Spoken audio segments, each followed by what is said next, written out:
اللہ عز و جل نے حکم دیا کہ آپ کعبۃ اللہ کی تعمیر کریں.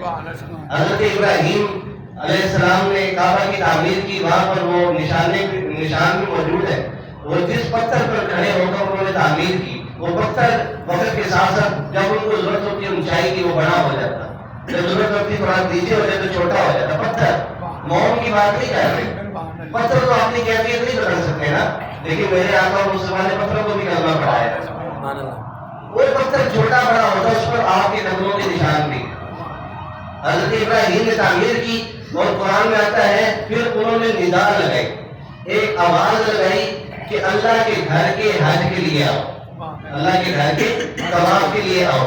روایات میں یہ بھی موجود ہے قیامت تک جتنے بھی مسلمان دنیا میں آنے ہیں، وہ چاہے اس وقت ماں کے رحم میں تھے یا باپ کی صلب میں تھے یا عالم ارواح میں تھے، سب نے حضرت ابراہیم کے اس اعلان پر لبیک کہا.